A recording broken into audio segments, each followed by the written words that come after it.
લાઈફમાં એક પ્રોફેશન તરીકે આવ્યું કે પેશન તરીકે આવ્યું? તમારી જર્ની સ્ટાર્ટ ક્યાંથી થઈ? મારી જર્ની સ્ટાર્ટ આમ જોવા જઈએ તો મજબૂરીથી થઈ. મને મારું ઘર ચલાવવા માટે પણ મને પૈસાની જરૂર હતી. હું આ જ પિક્ચર હું એટલી બધી ઘરમાં કૂદી છું આમ લઈને કે ભગવાન તમે મને આ રોલ આપ્યો. I am so happy so happy. Stage ઉપર પગ મૂક્યો ત્યારે હું 5 વર્ષની હતી. નાનકડી નણદી મેદાન મારી ગઈ. બસ એટલે ત્યારથી અમારા બધા ટીચર્સ મને બધાને મને શોખ જાગ્યો કે બસ નાટક કરવું વધારે સારું છે, સ્ટેજ વધારે ગમે છે. કારણ કે એમાં લાઈવ તમને તરત રિસ્પોન્સ તમને તરત મળે છે. આમ હાથ પકડીને મને પગે લાગ્યા, આમ કર્યું, માથે હાથ મૂક્યો, મને કે બહુ જ સુંદર ગાન. એક સીન તે એવો કર્યો છે ને કે મારા રૂવાડો બધે એ સીન કરું તને મેં એવોર્ડ આપ્યો છે કે છે તને. સુપ્રભાત દર્શક મિત્રો, ગુડ મોર્નિંગ ગુજરાતમાં હું તીર્થા આપનું હાર્દિક સ્વાગત કરું છું. કેવી છે તમારી મોર્નિંગ? સરસ છે ને? હવે ઓર સારી થવાની છે, ઓર પવિત્ર થવાની છે, કારણ કે આજે આપણે શરૂઆત કરવાના છે એક નાનકડી સ્તુતિથી, એક પ્રાર્થનાથી. તો સાંભળો, આ પ્રાર્થના છે: આંગિકમ ભુવનમ યસ્ય વાચિકમ સર્વવાંગમયમ આહાર્યમ ચંદ્ર તારાદી તમ નુમઃ સાત્વિકમ શિવમ. ખાસ વાત એ છે કે આ પ્રાર્થના દરેક નાટક શરૂ થાય એ પહેલાં, અથવા દરેક ફિલ્મની શરૂઆત થાય એ પહેલાં, અથવા કોઈ પણ અભિનેતા જ્યારે એનો અભિનય શરૂ કરે એ પહેલાં ચોક્કસથી કરે છે. શું કહેવા માંગે છે આ પ્રાર્થનાનો અર્થ? એ થાય છે કે જે ભુવન છે, આ આખું ભુવન જેનું શરીર છે, આંગિકમ ભુવનમ યસ્ય વાચિકમ સર્વવાંગમયમ, જેનું દરેક ભાષા, જેની ભાષા છે, આહાર્યમ ચંદ્ર તારાદી, જેના આભૂષણો, જેના કોસ્ટ્યુમ છે એ ચંદ્ર અને તારા છે, એવા સાત્વિક શિવને, એ જાગૃત શક્તિને હું નમન કરું છું. દરેક એક્ટર અને અભિનેતા આ પ્રાર્થના કરે એ શિવ તત્વને યાદ કરીને કે એ જાગૃત શક્તિ છે, એ જાગૃત શક્તિ એમનામાં પણ આવે અને એનાથી એ જે એક લાઈવ ક્રાફ્ટ છે, એક લાઈવ જે જીવી રહ્યા છે, જે દર્શકો સુધી પહોંચાવી રહ્યા છે, એ એટલી જીવંત રહે. એ તો સરસ મજાનો ઉપયોગ છે જ આ પ્રાર્થના કર્યાનો. પણ બીજું એક એ વસ્તુ શીખવા મળ્યા આનાથી કે અભિનેતાને પોતાનું પાત્ર સાચું ભજવવા માટે જે સૂચનાઓ જરૂરી હોય ને, એ પણ ક્યાંક આ શ્લોકમાં છુપાયેલી છે.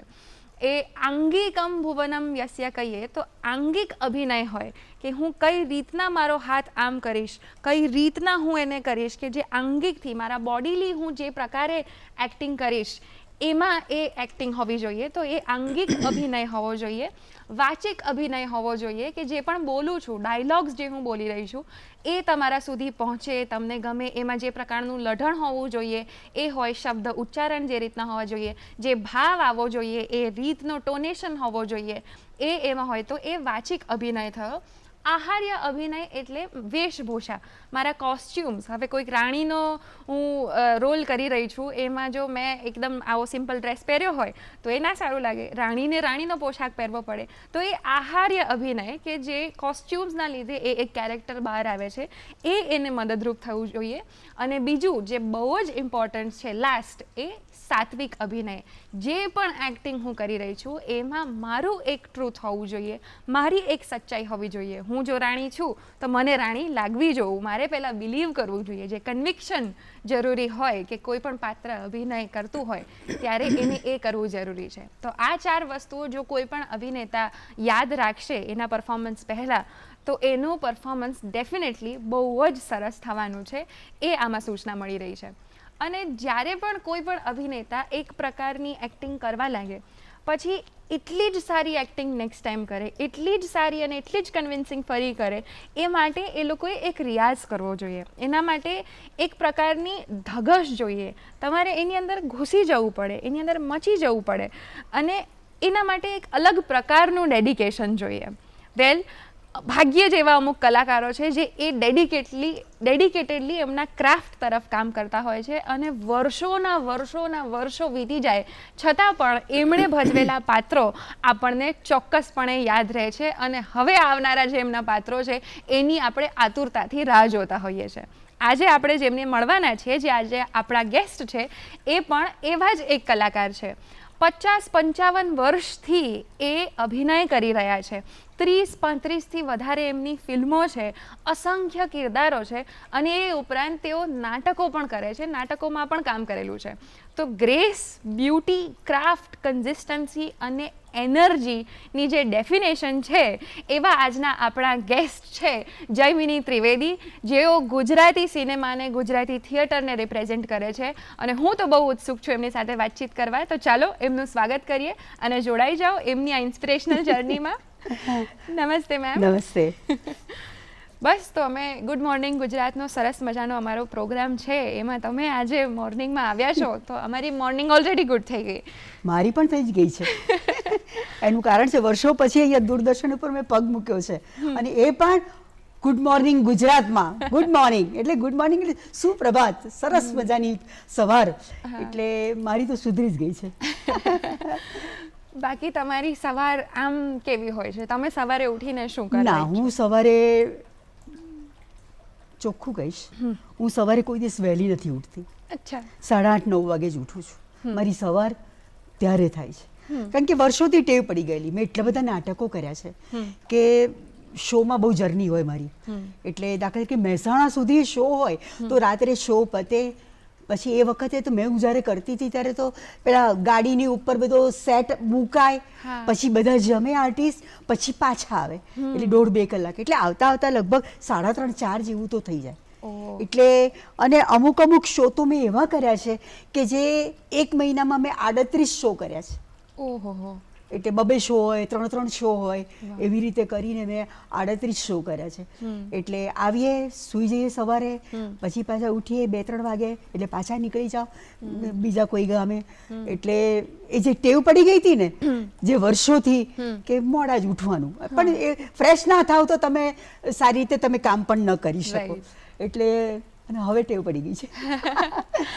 અને આમ ઉઠીને તમારું કોઈ રિચ્યુઅલ છે કે ઉઠીને પહેલા હું કંઈક વાંચું, કંઈક સાંભળું?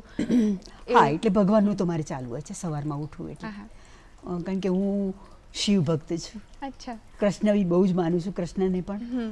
એટલે મારા ઘરે શિવની સ્તુતિ ચાલવી છે. બસ આજે આપણે શિવ અને શક્તિ બંનેની સ્તુતિ વિશે વાતો કરવાના છે, તો આજની આપણી સવારની વાતો શરૂ કરીએ.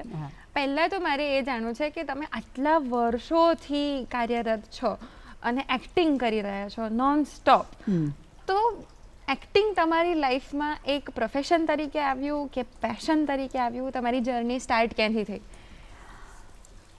પહેલાં તો કહીશું કે મારી જર્ની સ્ટાર્ટ આમ જોવા જઈએ તો મજબૂરીથી થઈ હતી, કારણ કે કમાનાર કોઈ નહોતું. એટલે મને મારું ઘર ચલાવવા માટે પણ મને પૈસાની જરૂર હતી. એટલે કામ કરવું ના કરવું એ કરતાં એક મજબૂરી હતી, એટલે હું કામ કરતી હતી. હવે પ્રોફેશન થઈ ગયો છે. ઓકે. અને તમે કેટલા યર્સના હશો, કેટલા નાના હતા? આમ જોવા જઈએ તો મેં સ્ટેજ ઉપર પગ મૂક્યો ત્યારે હું 5 વર્ષની હતી. ઓહો. હા. અને મેં જે આમ તો મને ડાન્સનો બહુ જ શોખ હતો, પણ વળી એક નાટકમાં કે તમે કરો, નાનકડી નણદીનું કામ હતું, 5 વર્ષની હતી એ, તો એમાં પછી ઉર્મિલાબેન પટેલ એ આવ્યા હતા. તો એક વખત બોલી ગયા કે નાનકડી નણદી મેદાન મારી ગઈ. બસ એટલે ત્યારથી અમારા બધા ટીચર્સ મને શોખ જાગ્યો કે બસ નાટક કરવું વધારે સારું છે. બધા વાહ વાહ કરે છે, તાલીઓ પાડે છે, કે આર્ટિસ્ટને શું જોઈએ? તાલીઓ, ઓક્સિજન મળે તમને. એટલે એ તાલીઓના એમાં આપણને એમ થઈ ગયું કે ના બસ હવે નાટકો કરીએ. અને ત્યાંથી જર્ની, આટલા બધા નાટકો તમે કર્યા છે? બહુ જ નાટકો કર્યા મેં, બહુ જ નાટકો કર્યા. મેં જાતે પ્રોડ્યુસ પણ કર્યું, જાતે ડિરેક્શન પણ કર્યું છે મેં નાટકનું. એ નાટક પણ મારું બહુ ખૂબ સરસ ચાલ્યું હતું. પણ નાટક એ મારો પ્રથમ પ્રેમ છે. અને નાટક ભજવવાની આખી વાત કહીએ કે સ્ક્રિપ્ટ આવી, પછી તમે કર્યું, બ્લોકિંગ કર્યું, રીડિંગ કર્યું, પછી તમે ઇવેન્ચ્યુઅલી એનો પહેલો શો કરો, અને પછી એને ચલાવવાની એક બીજી આખી પ્રોસેસ. એ પ્રોસેસર બહુ જ કઠિન છે. યસ, એ વખતે. એના પર આપણે જઈએ, પણ પહેલા આ આખી જે પ્રોસેસ છે ને, એમાં જે શો થાય ત્યારે જે મેજિક ક્રિએટ થાય છે, તો આખી પ્રોસેસમાં તમારો ફેવરેટ પ્રોસેસનો ભાગ શું છે? એટલે પ્રોસેસમાં તો તમે એક તો તમારું ડેડિકેશન પૂરેપૂરું અંદર હોવું જોઈએ પહેલી વાત. બીજું હું પોતે પ્રોડક્શનનું પણ કરતી હતી, ડિરેક્શન પણ કરતી હતી, આર્ટિસ્ટ પણ હતી એમાં. એટલે આર્ટિસ્ટને ચા ના મળે ને ત્યાંથી પેમેન્ટ આપવાની જવાબદારી બધી મારી હતી. એટલે સખત બર્ડન મને રહેતું હતું, પણ છતાંય બહુ જ આનંદ આવતો હતો મને કે હું કંઈક કરી રહી છું, મારે હજી પણ કંઈક સારું કરવું છે. એટલે એ વખતે યંગ હતા ને એટલે બહુ જ બધી ધગશ હતી કે આમ કરીએ ફરીવાર આમ કરીએ, એટલે આ શો મળે તો કેવું સારું, આ મળે ને જો ફલાણી ક્લબનો મળે ને કે ફલાણી કંપનીનો મળે ને તો કેવું સારું. એટલે એના માટે પાછા મળે. અને ઘણી વખત તકલીફ પણ થતી હતી કારણ કે હલોલ શૂટિંગ હોય એ વખતે, અને એ વખતે મેટાડોર બધી હતી. આપણે પેલી ગાડી નહીં, આપણી ગાડીઓ નથી, હવે તો બધાને ગાડીઓ મળે છે. હવે એ વખતે મેટાડોર હતી. જેન્ટ્સ બિચારા આર્ટિસ્ટ તો ખટારો પકડીને પણ આવે હલોલ સુધી. એટલે એટલા બધા લોકો બધા ઉત્સાહી હતા અને એવું બધું ફોર્સફુલી એ લોકો કામ કરતા હતા કે આજે તમે કહો રૂરલ ફિલ્મ પણ બહુ જ અદ્ભુત. અને એ જે સ્ટુડિયો જે ધમધમાવતા હતા ને એવું તો ક્યાંય નથી. એ જે મજા હતી ને એવી ક્યાંય નથી. પણ એ વખતે ત્યાં શું થાય કે મારે જે બધા કોન્ટ્રાક્ટર હોય જે લોકોને શો રાખવો હોય એ તે કરવું હોય એ સાથે મારે બહુ ફોલોઅપ નહોતું થતું. એટલે મારા ફક્ત 60 જ શો થયેલા મારા નાટકના, ફક્ત 60. હું ધારત તો ઘણા બધા કરી શકત કે નાટક મારું બહુ સરસ હતું એટલે હું ધારત તો ઘણા કરી શકત, પણ હું બહુ મેનેજ ના કરી શકી. મારું શૂટિંગ, મારું આવવા જવાનું બધું એ બધું હું મેનેજ નથી કરી શકી. પણ છતાં મેં 60 શો કર્યા હતા. કંઈ નહીં, મને આનંદ છે. એ ટોપિક શું હતો એ નાટક વિશે થોડું અમને જણાવી? કાચી દિવાલ સંબંધોની. ઓહો, બહુ અદ્ભુત વાર્તા હતી. અચ્છા. અદ્ભુત એટલે દર 5 મિનિટે ઓડિયન્સને શોક આપે. દર 5 મિનિટે હવે આવું. એટલે એ વસ્તુ થતી હતી. ક્યુરિયોસિટી વધતી હતી ઓડિયન્સની કે હવે શું થશે. હંમેશા નાટકોમાં એવું જ હોવું જોઈએ તો જ તમારું નાટક ચાલે. સીધું વાર્તાલાપ હોય તો તમારું નાટક ઓછું ચાલે, ધ્યાન દઈને સાંભળવું પડે, કાં તો અડધીથી ઓડિયન્સ ઊભા થઈને જતું રહ્યું હોય. પણ વાર્તા અદ્ભુત હતી મારી, મારો રોલ પણ બહુ અદ્ભુત હતો. એ તો ડેફિનેટલી. એટલે મજા આવતી હતી કામ કરવાની. તમને વધારે શું ગમે, એક્ટિંગ ગમે કે ડિરેક્શન વધારે ગમે? મને એક્ટિંગ જ વધારે ગમે. થિયેટરમાં કે થિયેટરમાં આમાં પણ કરવું છે ડિરેક્શન, એટલે ઈચ્છા ખરી. અને મને ક્યાંય ગઈ હોઉં ને હું કોઈકના બી શૂટિંગમાં તો મને એમ થાય કે આવું કરે તો વધારે સારું, પણ હું ના બોલું. એનું કારણ છે કે મારી સત્તા અહીંયા આર્ટિસ્ટની જ છે. એટલે ડિરેક્ટરને હર્ટ થાય કે જોયું બહુ આટલા પિક્ચરો કર્યા છે ને બહુ વાયડા થાય છે આ બેન. એટલે આપણે કશું બોલવાનું નહીં, એ જેમ કે આપણે ડિરેક્ટરના આર્ટિસ્ટ.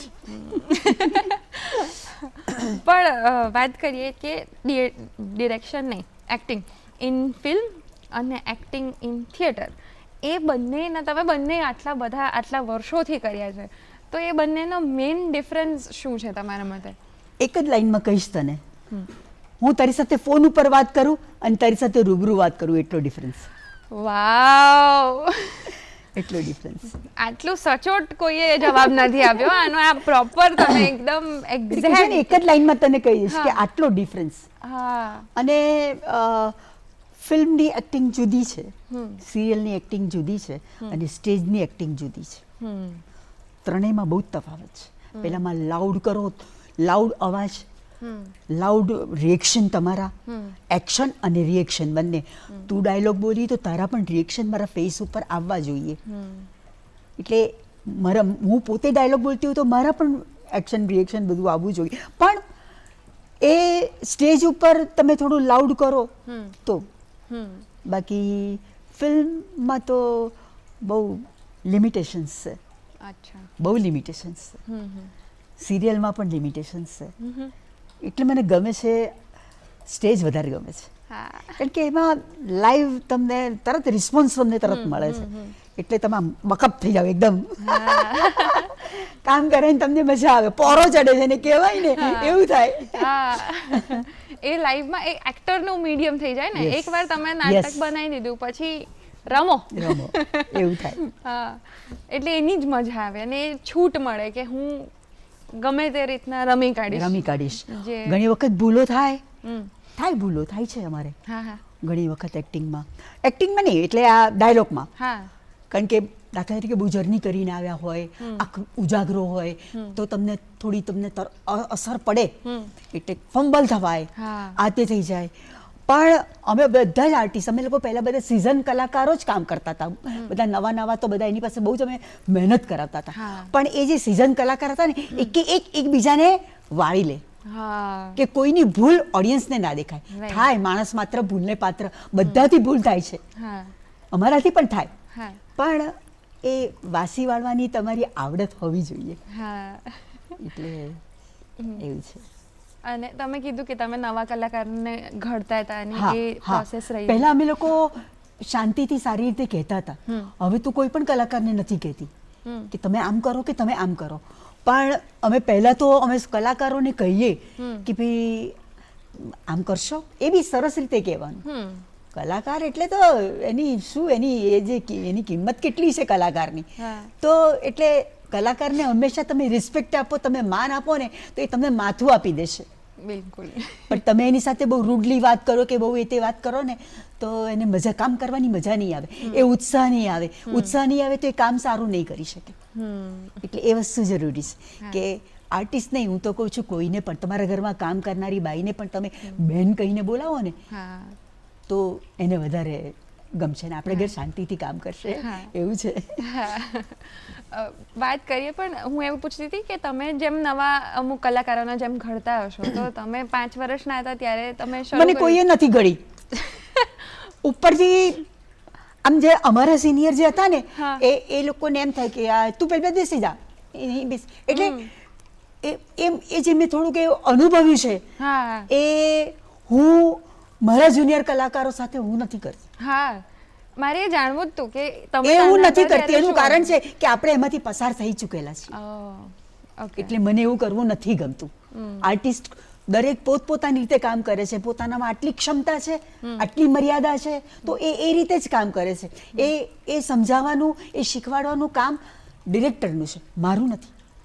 એવું આટલા વર્ષો મેં 400 પિક્ચરો કરી ગુજરાતી, પણ આ બધામાં હું આ શીખી ગઈ કે નહીં કહેવાનું, કોઈને નહીં કહેવાનું, કોઈને ખોટું લાગી જાય એવું નહીં કરો.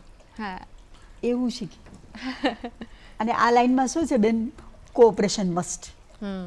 એ તો આર્ટિસ્ટ સાથેનું જે કોમ્બિનેશન જે હોવું જોઈએ ને, હા એ જરૂરી છે. એ ખૂબ જરૂરી છે. એ જરૂરી છે. એના કારણે જ પછી તમે, બીકોઝ આ એક મીડિયમ નથી ને, તમે ચિત્ર તો એકલા બનાવી શકો, પણ આ તમે વાર્તા કહી રહ્યા છો તો બીજા પાત્રોની જરૂર પડશે જ, અને બીજા શોઝ હશે, બીજી ફિલ્મ હશે, તો એ ટીમ વર્ક છે. એટલે એના માટે તમારે હંમેશા કોઈ પણ હોય, હું તો કહું છું સ્પોટ બોય કેમ નથી, હા એનું પણ કામ છે. મને દાખલા તરીકે હું આ બોલતા બોલતા મને ઉધરસ આવી તો અહીં તરત મને પાણી આપી જશે, હા બરાબર છે, એનો પણ ભાગ છે.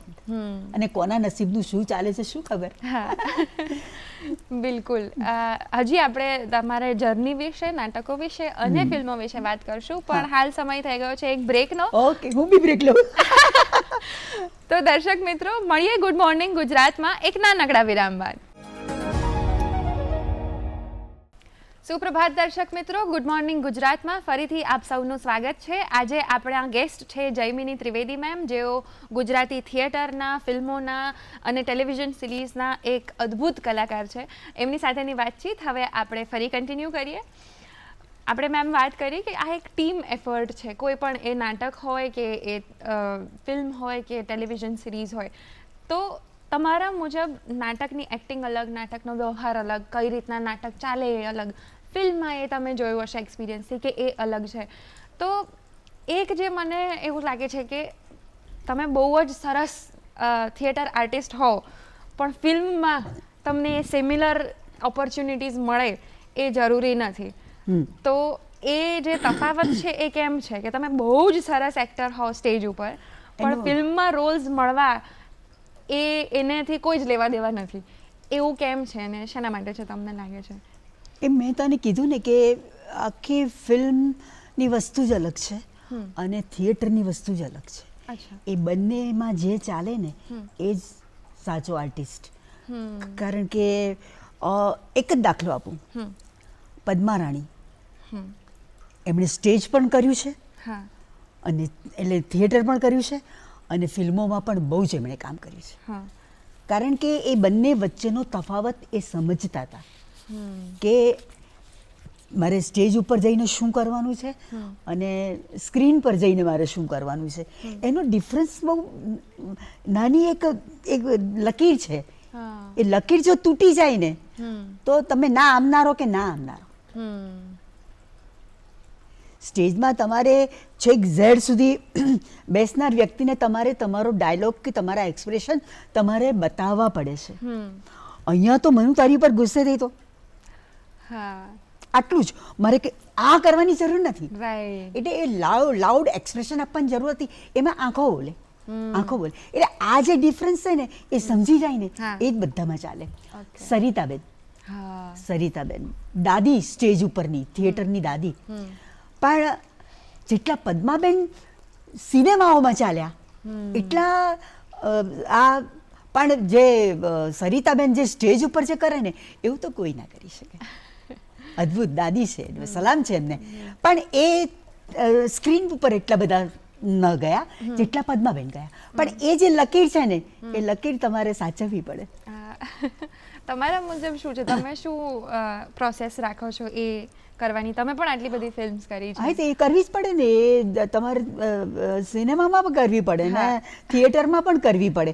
મને ખબર છે કે આજ અહીંયા મારું થિયેટર છે એટલે મારે અહીંયા આ ડાયલોગ વખતે શું કરવાનું. અને સિનેમામાં પણ મને ખબર છે કે મારે આ ડાયલોગ બોલતી વખતે મારે ખાલી આટલું આટલું આટલું જ કરવાનું. અને પહેલામાં એટલે છેલ્લાવાળા ઓડિયન્સને ખબર પડે. એટલે હું એટલે જ કહું છું ને કે જે લકીરને પાર નહીં કરવાની. એ લકીર પાર કરી જાઓ ને તમે આપણે સિરિયલ કરો કે ફિલ્મ કરો એમાં તમારે બહુ લાઉડ નહીં. લાઉડ રોલ હોય તો તમે કરો. તમારે કોમેડી રોલ હોય, લાઉડ રોલ હોય તો એ તમે કરો. પણ તમારો બહુ સબ્યુટ. એટલે મને વિપુલ શર્મા બહુ જ કહે છે કારણ કે હું ઓલરેડી થિયેટરની આર્ટિસ્ટ છું ને એટલે મારે તમે જ જોઈએ છે પણ મને થોડું બીટ કરો. એટલે પણ એ હું કેચઅપ કરી લઉં છું તરત જ. મને એ કહે ને કે આ રીતે બોલવાનું કે આ રીતે કરવાનું. કારણ કે હું ડિરેક્ટરની આર્ટિસ્ટ છું એટલે મને એ જેમ કહે ને એમ જ હું કરું. પણ એ ભૂલ થાય કારણ કે એણે લખ્યું છે એટલે એમને ખબર હોય કે ભાઈ મારું શું છે આ આગળનું આ કે આર્ટિસ્ટ કેવી રીતે બોલશે, આવી રીતે બોલે. કારણ કે પહેલાંનું આવું છે, આપણને પહેલાંની પાછળની કશી ખબર નથી. બરાબર છે. એટલે એ જેમ કે એમ આપણે કરવાનું. અમારે આવી રીતે ડાયલોગ જોઈએ છે, ઓકે ચલો તો એવી રીતે આપી દઈએ. રાઈટ. અને આટલી બધી ફિલ્મ્સ તમે કરી છે, તમે કીધું કે 400 જેટલી બધી ફિલ્મો કરી છે, તો કોઈ એવી એક ફિલ્મ છે કે જે તમારા મુજબ તમને લાગે છે કે આ ફિલ્મના કારણે ટર્નિંગ પોઈન્ટ આવ્યો હોય તમારા કરિયરમાં? કોઈ? યસ. મેં લગભગ 97-98 હશે આઈ થિંક. એમાં એક મેં ફિલ્મ કરી હતી રાજરતન. એમાં મેં પહેલાં એક ફિલ્મમાં કામ કરી. એ ફિલ્મમાં મને જોઈ બધાએ, પછી બીજી ફિલ્મ આપી. હું તો જો કે ફિલ્મોમાં કામ કરવા માંગતી જ નહોતી. પહેલી વાત છે કે મારે ફિલ્મોમાં કામ નથી કરવું. બહુ પહેલાં તો મેં કરી હતી પેલી મારી કેટલી બહુ નાની ઉંમર 16 સજા શણગાર, જેમાં સુષ્મા વર્મા, જોગેન કુમાર એ હીરો હતા. પછી મેં બીજી ફિલ્મ કરી ઉપેન્દ્રભાઈ હતા ને તો હવે નામ એ બધા યાદ નથી રહેતા. એ ફિલ્મ કરી હતી મેં. પછી મેં કરી જય હનુમાન. એમાં અંજની માતાનો રોલ કર્યો હતો. પણ એ જમાનાનું ઓડિયન્સ બી જબરું હતું. તમે આમ જાઓ ને તો તમને રોડ ઉપર તમને આમ કરીને પગે લાગે કે તમે માતા છો. એટલે એ તમને એ વખતે તો ભાવ જ આખો બધાનો બહુ જ અલગ હતો. એટલે એવી બધી ફિલ્મો કરી. પછી ધીરે ધીરે આગળ વધી, બધાએ જોઈ મને. પછી વચ્ચે 2 વર્ષ તો મેં ફિલ્મ બંધ કરી દીધી. પછી રાજરતન ફિલ્મમાં મને ઓફર આવી તો એ ફિલ્મ મારી બહુ જેને કહેવાય ને બહુ જ સુંદર મારી ફિલ્મ હતી. રાજમાતા હું હતી પણ બહુ જ સુંદર મારી ફિલ્મ. અને એ ફિલ્મમાં એટલે મેં આ ઇન્ડસ્ટ્રીમાં એન્ટ્રી કરીને ત્યારે જ મને first award as a government તરફથી મને ફર્સ્ટ એવોર્ડ મળ્યો હતો મને આહા. બેસ્ટ કેરેક્ટર એક્ટ્રેસનો આ રાજ રતન પિક્ચરમાં. ઓકે. પણ અદ્ભુત ફિલ્મ ને જ્યારે એના ડિરેક્ટર એના ડિરેક્ટર પણ આ જે એવોર્ડ ફંક્શનમાં જે ડિરેક્ટર હતા ને એ કે સાહેબ જે સુરતના છે એ મોટા ડિરેક્ટર કે જેમણે રાજ કપૂર સાથે બી કામ કરેલું હતું અને ઘણી બધી ફિલ્મો પણ કરેલી, ઘણી બધી ફિલ્મોમાં એમણે ડિરેક્શન પણ કર્યું હતું. એ માણસ કમિટીમાં હતા. અત્યારે હું છું કમિટીમાં, પણ એ વખતે કમિટીમાં હતા ત્યારે એમણે મને કહ્યું હતું કે બેન આમ હાથ પકડીને મને પગે લાગ્યા, આમ કર્યું, માથે હાથ મૂક્યો, મને કે બહુ જ સુંદર કામ. એક સીન તે એવો કરે છે ને કે મારા રૂવાડો બધે એ સીન ઉપર તને મેં એવોર્ડ આપ્યો છે કે છે તને. એટલે પછી મારામાં જોશ આવ્યું, શું કહેવાય કે આમ તમને આવું કંઈક મળે ને, બકઅપ મળે ને, તમને ઓક્સિજન મળે ને, એટલે તમને એમ થાય કે આપણે આનાથી વધારે સારું કરીએ. એટલે પછી એક એવોર્ડ મળ્યો ને પછી જે મારી ગાડી ચાલી છે મેં પાછું વાળીને જોયું નથી. એવું થઈ ગયું છે. એટલે રાજ રતન ફિલ્મથી પછી બીજી બી એક એવી ફિલ્મ હતી સાથિયા પૂરા વો રાજ. એ ફિલ્મમાં પણ મારો રોલ અદ્ભુત હતો.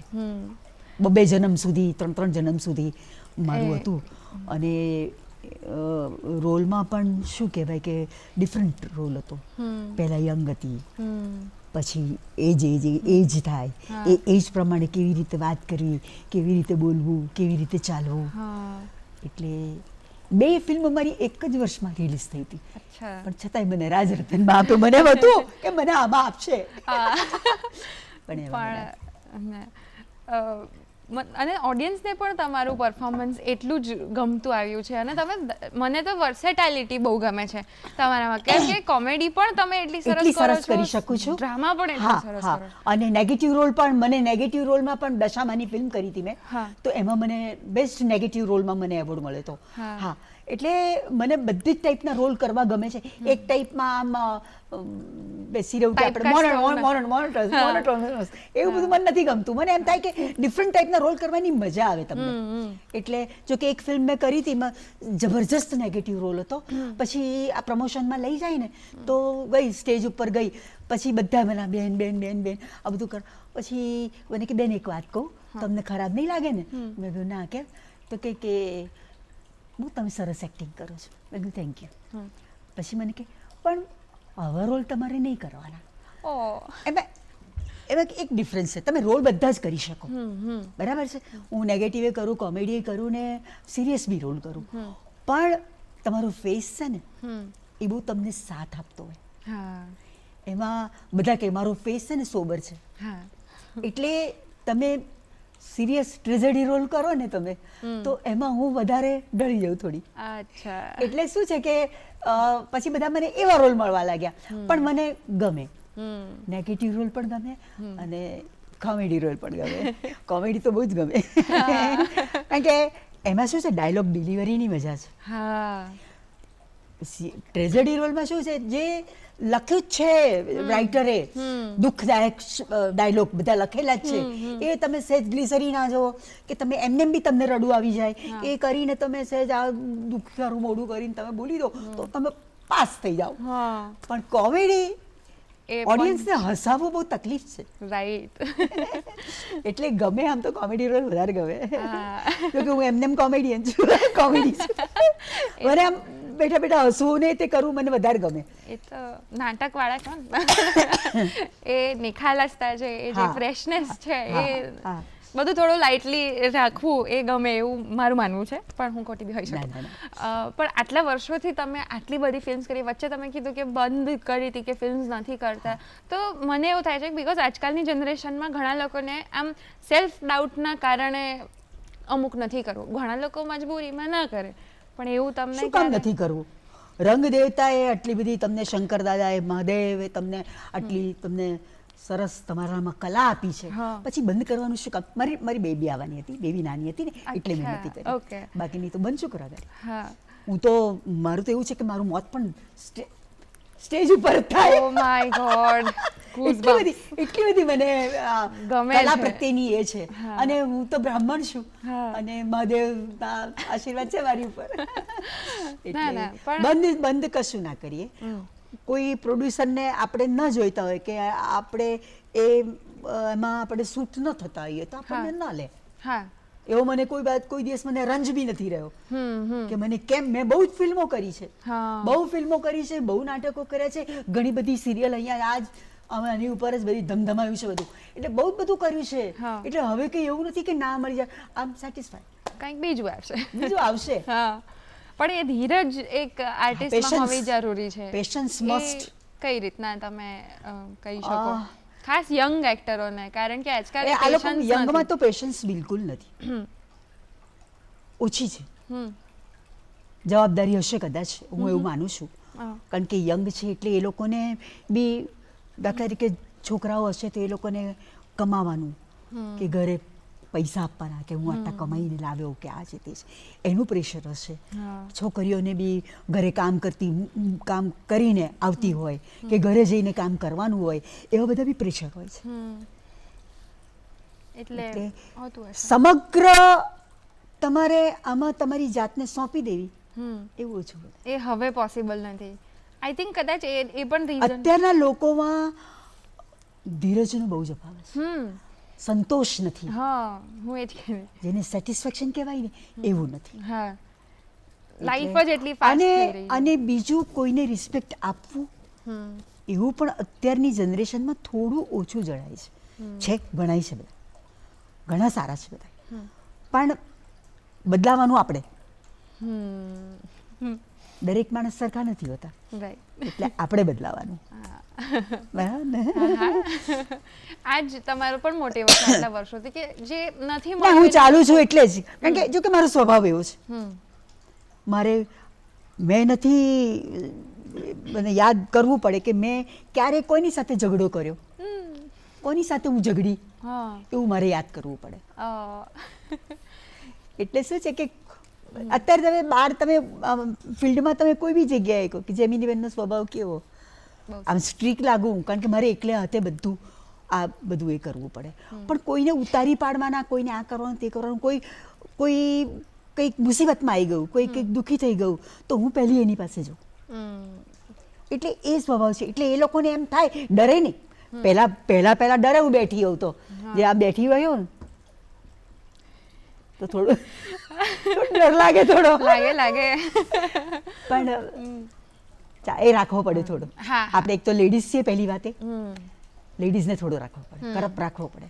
હા એટલે આઈ થિંક હું હજી એ જ પૂછવાની હતી કે નેક્સ્ટ કે બિંગ અ વુમન આટલા વર્ષોથી કામ કર્યું, એ આ ફિલ્ડમાં એક્સપિરિયન્સ કેવો રહ્યો તમારો, અને કઈ પ્રકારના, આઈ કાન્ટ ઇવન ઇમેજિન કે એ વખતે તમારે કઈ પ્રકારના હર્ડલ્સને ક્રોસ કરવા પડ્યા હશે. અત્યારે તો એ ના, exist જ નથી કરતા અમારા માટે એ કદાચ. જમાનામાં પણ અમારી એન્ટ્રી થાય ને તો એમ જ કે અમદાવાદ એક્સપ્રેસ આવી ગયું. પેલા રેકોર્ડિસ્ટ હોય ને એ બી બોલે, હા હવે અમદાવાદ એક્સપ્રેસ આવી ગયું. એટલે એ ઇમેજ હતી મારી. એટલે અને એ ઇમેજ તો બહુ સરસ હતી મારી. બધા જ પ્રોડ્યુસરો, બધા જ ડિરેક્ટરો એકબીજાને, જો ન્યુસન્સ કહો તમે તો એકલી આ ફિલ્ડમાં છે એવું નથી. હા એ વાત સાચી.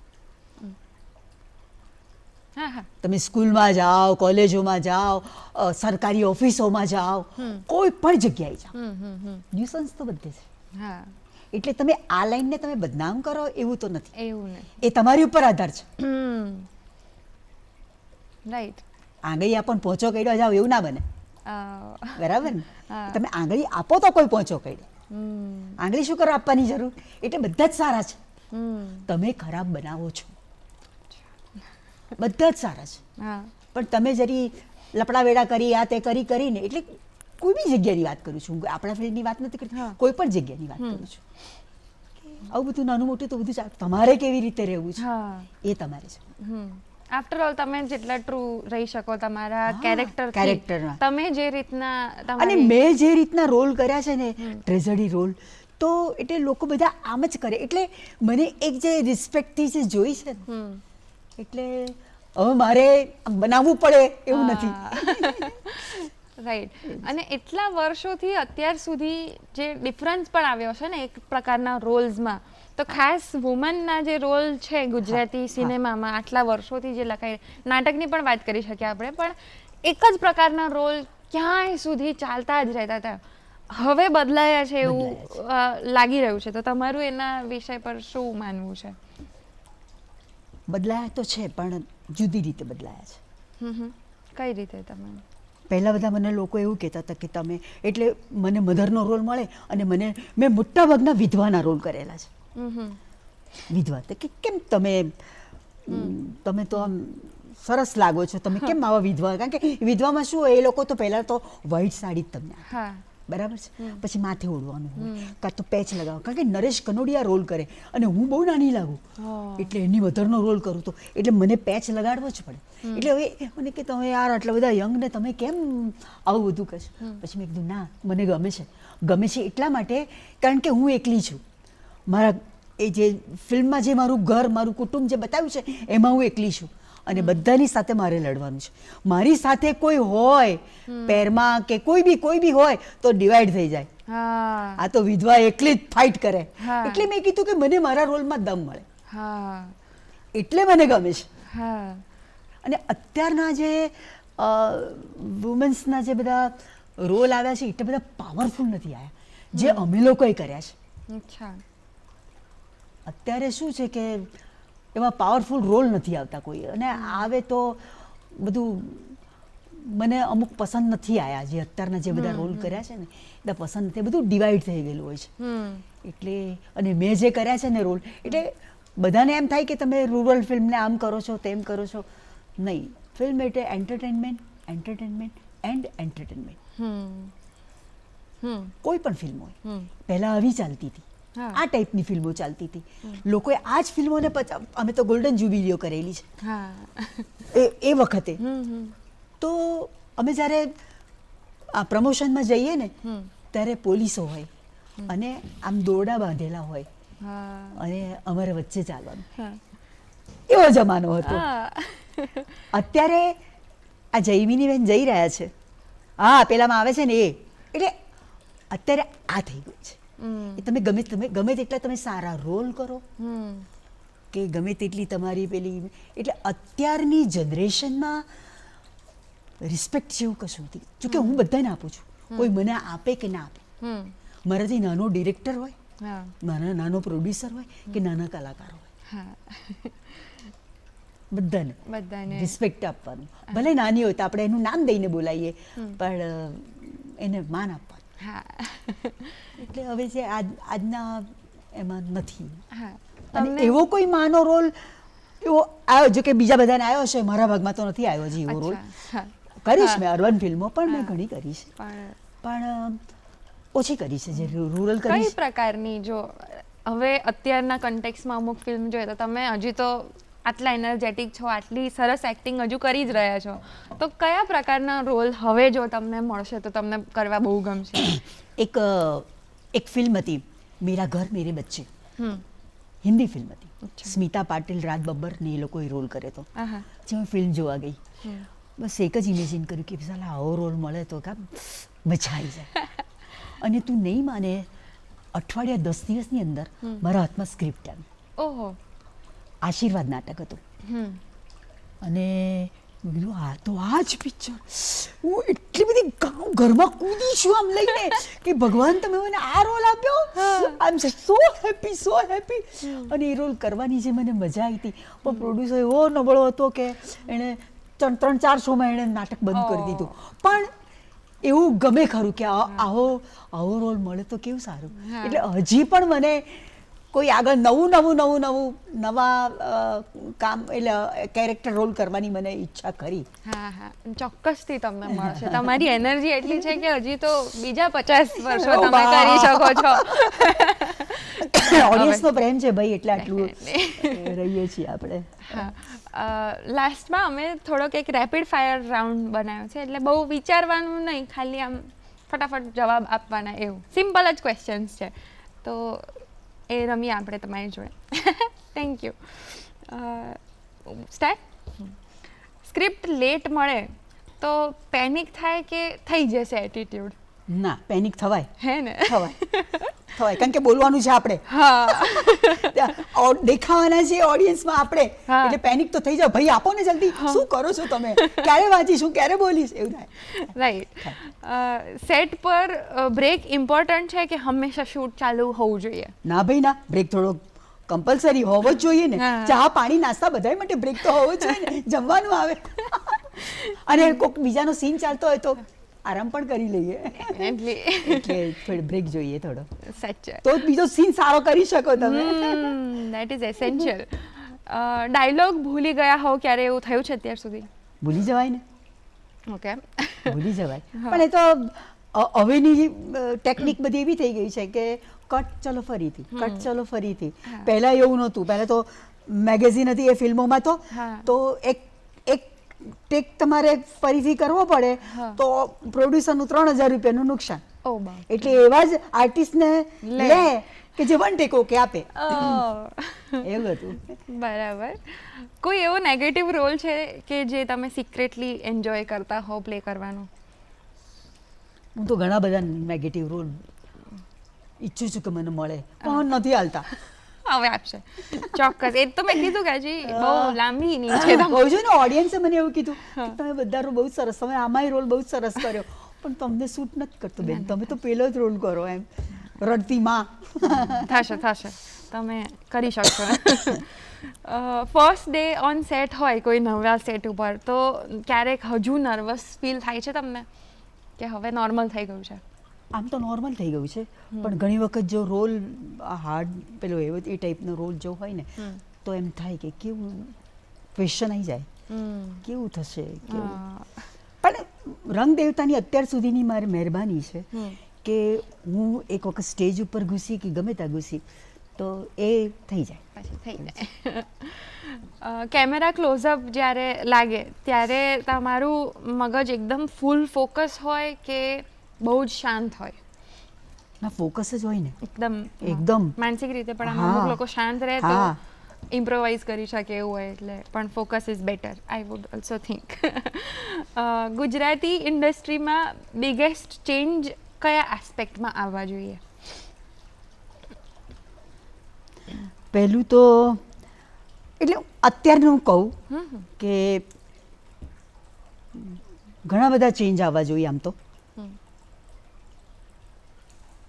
એમાં સૌથી પહેલું ચેન્જ છે કે તું ફરી વાર બોલ. હા, વાંધો નહીં, હું ફરી પૂછું. હા, ફરી વાર બોલ. હા, ગુજરાતી ઇન્ડસ્ટ્રીમાં બિગેસ્ટ ચેન્જ કયા એસ્પેક્ટમાં આવવો જોઈએ? સૌથી પહેલી તો સ્ક્રિપ્ટ પાવરફુલ હોવી જોઈએ. સ્ક્રિપ્ટ એ હીરો છે. કોઈ પણ તમે ફિલ્મ બનાવો તો સ્ક્રિપ્ટ એ હીરો છે. બીજું બધું બેકગ્રાઉન્ડ છે. આર્ટિસ્ટ તો ચોથા પાંચમા નંબરે આવે છે. સેકન્ડ આવે છે તમારું ટાઇટલ, કે તમારું ટાઇટલ કેવું છે. ટાઇટલ કેચી ટાઇટલ હોય ને તો ઓડિયન્સને અંદર આવવાનું મન થશે. ત્રીજું સંગીત, મ્યુઝિક કેવું બનાવ્યું છે, લોકોને કેટલું ગમે છે એ. એટલે આવું બધું જે કોઈ પણ ફિલ્મ બનાવતા હોય, અને આર્ટિસ્ટ પણ આમ ગ્રુપિઝમ જેવું થઈ ગયું છે હવે દરેક જગ્યાએ. તો એવું નહીં, પણ આ રોલ માટે આ જ આર્ટિસ્ટ સૂટ છે, આને જ લેવાના છે. પછી આ ગમે એટલા પૈસા કે ના કે સંબંધમાં કામ કરે વોટેવર, પણ સિલેક્શન હોવું જોઈએ. એટલે એ જરૂરી છે. પછી ગ્રુપિઝમમાં આને લઈ લો ને, આને આમ કરો ને. હું તો ખબર છે મને બધી ફિલ્મો જોતા હોઈએ એટલે આપણને કે કેવું બધું ચાલતું છે કે કોઈ પાણીવાળાને ઊભી કરીને કે ચલ ભાઈ તું આટલું ડાયલોગ બોલી જાય, કે તું આટલું આમ કરને, તું આટલું આમ કરને. એટલે ખબર છે ભાઈ, પણ આ બધું બહુ જરૂરી છે તમારે, કે આટલા ફેક્ટર્સ તો જોઈએ જ. ચોક્કસ. એટલે આર્ટિસ્ટનું સિલેક્શન જોઈએ, તમારી સ્ટોરીનું સિલેક્શન જોઈએ, તમારું ટાઇટલ કેચી જોઈએ, તમારું સંગીત પાવરફુલ જોઈએ, અને છેલ્લે આવે છે માર્કેટિંગ વ્યવસ્થિત થવું જોઈએ. તમે જેટલું માર્કેટિંગ કરો ને એટલે ફિલ્મમાં આ બધો, અમુક લોકો તો એમને રિલીઝ કરી નાખે છે જે સબસિડી માટે જ બનાવતા હોય એ લોકો, પણ જેણે કરોડ 2 કરોડ રૂપિયા ખર્ચ્યા હોય એ લોકો કરે છે પબ્લિસિટી. હા. એટલે આ વસ્તુઓ હોવી જરૂરી છે. રાઈટ. ક્યારેક કોઈ તમે રોલ રિજેક્ટ કર્યો હોય ને પછી રિગ્રેટ કર્યું હોય એવું થયું છે કે ના, અગર હું માઇન્ડ કરતી જ નથી કશું. જો તમે એક્ટર ના બન્યા હોત તો શું બનત? એક્ટર જ બનત. વાવ. મારે બીજું કશું બનવું જ નથી. હા. અને કેમ કે ભગવાને મને આટલી સરસ મને આવડત આપી છે. રાઈટ. મને આટલી ઊંચી જગ્યાએ મને મારું પોતાનું મને બધું જ મળી ગયું છે. મારે કશું આમ ભગવાન પાસે આમ કરવાની કોઈ જરૂરત જ નથી. રાઈટ. એટલે હું તો બહુ એની એ છું કે ફોર્ચ્યુનેટ. તમે મને બહુ જ મને આપી દીધું છે. Right. એટલે પછી તમારે બીજું કરવાની છે જરૂર. જ્યારે તમને આટલું આપ્યું એને છોડી દેવાનો ના. મને મુંબઈ બોલાવે છે હા. કે આ સિરિયલમાં આવો આમાં આવો. તો હજી હમણાં બી મહિનો દોઢ મહિનો થયો હશે ઝી સિરિયલમાં, અરે આ ઝી ટીવીમાં. તો એમાં કે તમે આ રોલ કરો ને આમ કરો ને તેમ કરો. મેં કીધું ભાઈ મારે આવવું જ નથી ત્યાં આગળ સુધી. હા. એટલે ઘણા બધા બોલાવે છે બધું કર, પણ નથી કરવું. આઈ હોપ કે પણ તમને જે મને મારું અમદાવાદે જે ગુજરાતે મને આ લેવલ ઉપર હું અહીં બેઠી છું, આ લેવલ ઉપર લાવીને મને ઊભી કરી છે, એને છોડી અને હું મુંબઈ જાઉં હા કે કોઈ બી જગ્યાએ મને બોલાવે તો હું ત્યાં જાઉં. મારું નામ થઈ ગયું, હવે શું કરો છો? શેની જરૂર છે તમને? અને ગુજરાતી હોય તો ગુજરાતમાં રહીને જ નામ રોશન તો- કરવું જોઈએ તો- ને. એટલે અને ડેફિનેટલી ગૌરવ છે મને, હું અહીંયા જ છું ને અહીંના લોકોનું હું કામ કરું છું, મને ગર્વ છે. અમને બહુ આનંદ છે કે તમે છો અને થેન્ક યુ સો મચ. હવે એક ફાઇનલી લાસ્ટ કે તમે તમારી આખી જે જર્ની છે એને કોઈ એક શબ્દમાં જો કહેવી હોય તો એ કયા શબ્દમાં કહેશો? કે આખું એનું એક શબ્દ ખાલી. બ્લેસિંગ છે, મેજિક છે, સાહસ. સાહસ. જોરદાર. બહુ જ સરસ એનર્જેટિક તમે આખો એપિસોડ પણ અમને કીધું, આપણી વાતચીત પણ એટલી સરસ રહી. પરફેક્ટ એન્ડિંગ છે. Thank you so much. તમે તમારી જર્ની અમારી સાથે શેર કરી, પ્રોત્સાહન આપ્યું અને અમને પાછા એ કાળમાં થોડાક લઈ ગયા કે જ્યાં શું થતું હશે એ ફેસિનેટિંગ એરામાં લઈ આજે ગયા. હું એ કારણે બહુ થેન્ક યુ યાદ સો કરું છું. મચ. ખૂબ ખૂબ આભાર. Good morning Gujarat. Thank you. તો મિત્રો, કેવો લાગ્યો તમને આજનો અમારો એપિસોડ? મેં કહ્યું એમ સાહસ બહુ જરૂરી છે. એમની જર્ની તો સાહસિક રહી છે. તમે પણ તમારી લાઈફમાં સાહસિક રીતે જે તમે ઈચ્છો એ કરો અને એ કરતા રહો તો તમે આગળ વધશો. આજ સાથે આ આપણી વાતચીત તો પૂરી થઈ ગઈ. હવે તમારે આ જે અમારા મેસેજીસ છે, અમારા એપિસોડ છે, અમારો આખો પ્રોગ્રામ છે એ કેવો લાગે છે અમને જણાવવું હોય તો અમને ચોક્કસથી લખીને મોકલો અમારા ઈમેલ આઈડી પર goodmorninggujratshow@gmail.com અમારું ઈમેલ આઈડી છે. આના પર તમે રિવ્યૂઝ, સજેશન્સ કે ગેસ્ટ રિક્વેસ્ટ મોકલી શકો છો. અમે એને ચોક્કસથી આવકારીશું.